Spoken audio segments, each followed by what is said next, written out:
Well, good morning, everyone. The Treasurer is going to join me. He's not Josh Frydenberg's keeper. Could I please ask you to observe the social distancing? No one's exactly seeking to be close to a Treasurer from Victoria either. So, divided they stand, united they spend. JobKeeper 2.0 will provide a two-tiered payment. When JobKeeper is not necessary, that'll be a good day.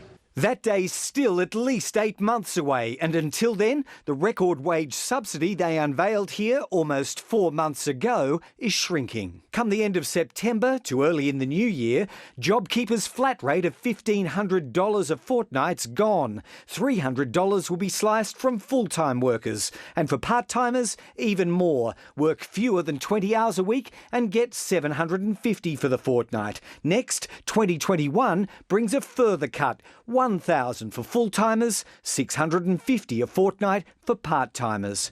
Total, on top of the $70 billion scheme already in place. This brings it to around $86 billion. Then there's the dole. JobSeekers taking a $300 hit each fortnight too, down from $1,100 to $815 through to New Year's Eve. By then, the government reckons the 1.6 million people receiving it will have grown to 2 million. All will be required to actively look for jobs.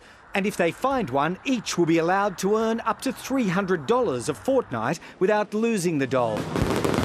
But what will New Year's Day bring? A spectacular end to special COVID top-ups? Or yet another extension?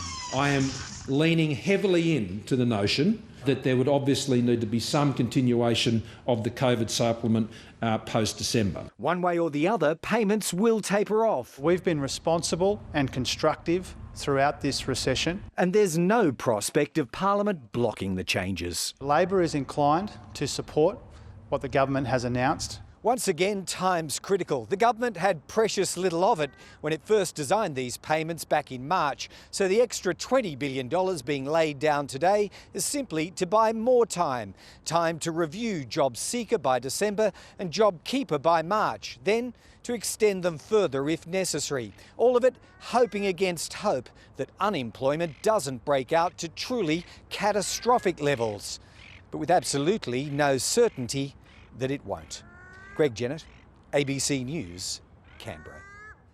Well, employers and unions have broadly welcomed the extension of JobKeeper and JobSeeker payments, but some companies and staff are finding they'll no longer be eligible, and there are fears more businesses will fail and more jobs will be lost. Here's finance correspondent Philip Lasker. The customers are back and so are the staff, but it's definitely not business as usual at this suburban Sydney cafe. We're still down, but we're not down by 30%. So for us now moving forward, we're not going to get any further assistance. So that definitely is going to affect us. 25 people work here and 8 jobs depend on JobKeeper. Dave Moran says in this environment there are no guarantees. It concerns me because we don't know what's around the corner. You know, we're trying to navigate what looks to be kind of a bit of a second wave of this pandemic at the moment.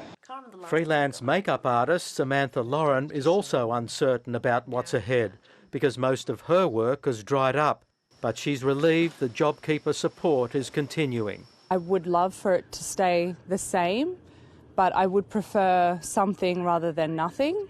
And I do think that it's better that it's being monitored. There are now 3.5 million people on JobKeeper. 60% of them, 2.1 million people, are expected to be off that lifeline by Christmas. What we don't know is how many of them will be forced onto the unemployment queues. Rhiannon Wells is a single mother with 2 children on JobSeeker. She says she'll be back to square one. I will go without medicine, new glasses, even lunch for myself most days, and that's just a given. The more generous benefits have been a revelation. You don't realise how tough it was until you don't have to live the way you were living. It's crazy.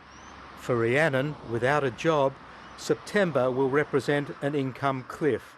Philip Lasker, ABC News. Well, not only are more people likely to lose their jobs in the next few months, but the reductions in JobKeeper and JobSeeker will significantly reduce a massive stimulus for the economy. What's ahead is anything but certain for the Treasurer and Prime Minister as they try to navigate their way out of recession. But perhaps the biggest risk is another outbreak of the virus like we've seen in Victoria. Here's Insider's host David Spears with his analysis of the government's plan. The taps aren't being turned off, but the government is pinching tighter on the twin hoses of fiscal support, JobKeeper and JobSeeker. And it's doing so despite acknowledging the outlook is uncertain. Treasury assumes the current lockdown in Melbourne will only last another 4 weeks, but it may not. And other outbreaks may yet derail the recovery. This may sound like a big gamble, but the Prime Minister is keeping his options open. He says there's no set and forget. He's willing to make changes as required, and he's flagging further support beyond March. There's definitely no talk of a snap back this time. In fact, the commitment to continue JobKeeper into next year is more than most countries have made so far. For those who no longer have a job, well, there's greater uncertainty. JobSeeker continues on a lower rate, but it's unclear what will happen at the end of the year. And in the meantime, mutual obligation requirements kick in again in just 2 weeks. For many, this will be a new experience as they work out how to cope on a reduced income. Winding back these support payments was never going to be politically easy, but Labor's in-principle support for what's been announced will take a lot of the heat out of this for the government.